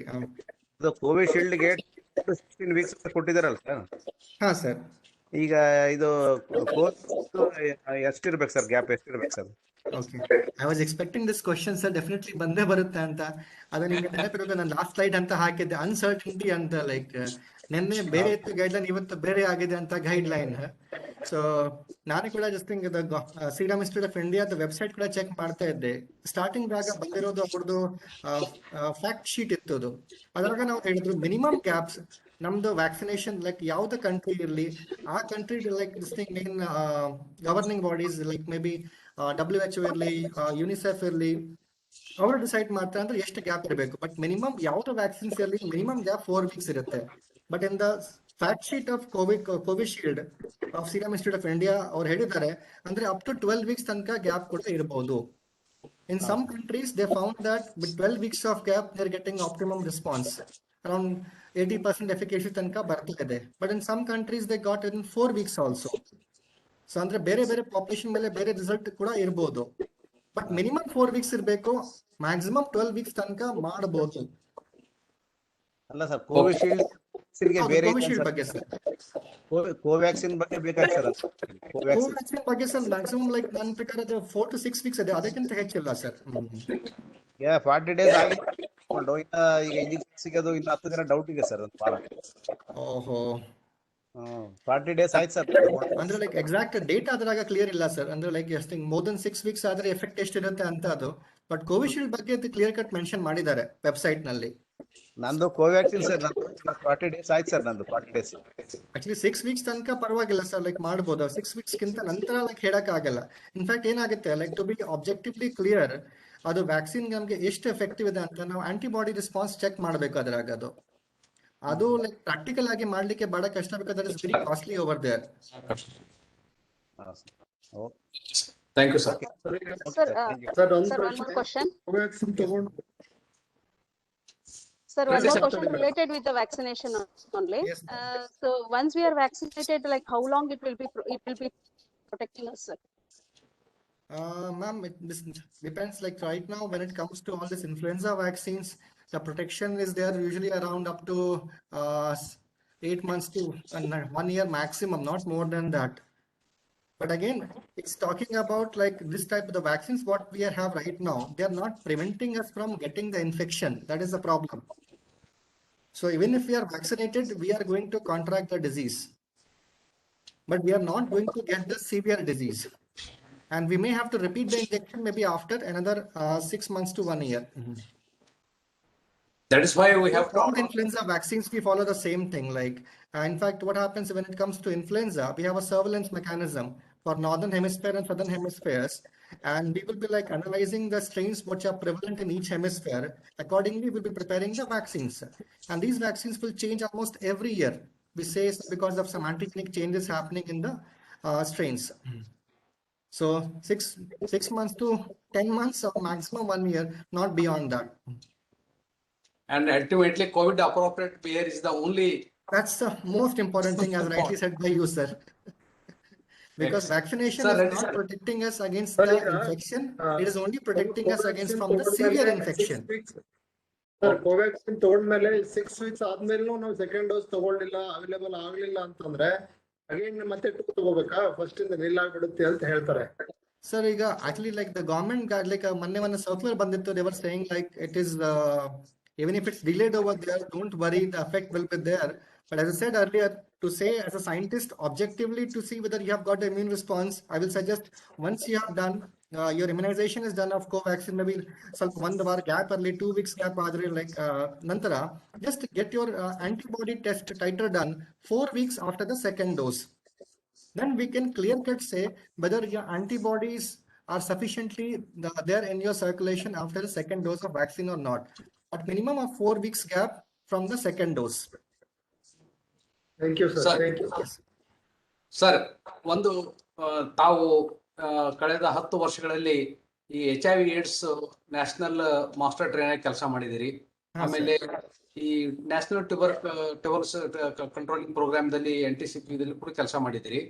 ಈ COVID-19 ಮೊದಲನೇ ಅಥವಾ ಎರಡನೇ ಅಲೆ ಈ ಎರಡು ವ್ಯಾಧಿಗಳೊಂದಿಗೆ ಯಾವ ರೀತಿಯ ಒಂದು ಸಂಬಂಧ ಅಥವಾ ಆ ರೆಫರೆನ್ಸ್ ದಲ್ಲಿ ಅದಕ್ಕೆ ಏನಾದರೂ ಡೇಟಾ ಇದೆಯಾ? ಯಾಕಂದ್ರೆ ನಮ್ಮ ದೇಶದಲ್ಲಿ ಟ್ಯೂಬರ್ಕ್ಯುಲೋಸಿಸ್ ಇದ್ದವರ ಸಂಖ್ಯೆ ಇನ್ನೂ ಜಾಸ್ತಿ ಇದೆ. ಸಾಕಷ್ಟು ಬಡತನ ಮತ್ತು ಆ ರೋಗ ಕೂಡ ಸಾಕಷ್ಟು ಇದು ಇದೆ. ಇದರದ ಒಂದು ಏನಾದರೂ ಇಫೆಕ್ಟ್ ಜಾಸ್ತಿ ಆಗಿದೆ ಇಂಡಿಯಾದಂತ ಸಿಚುವೇಶನ್ ದಲ್ಲಿ second wave especially? Sir, like can you please repeat your question, sir, once? ಈ ಟ್ಯೂಬರ್ಕುಲೋಸಿಸ್ಗೂ ಮತ್ತು ಈ COVID-19ಗೂ ಏನಾದ್ರು ಒಂದು ಕೋರಿಲೇಷನ್ ಇದೆಯಾ ಅಂತ?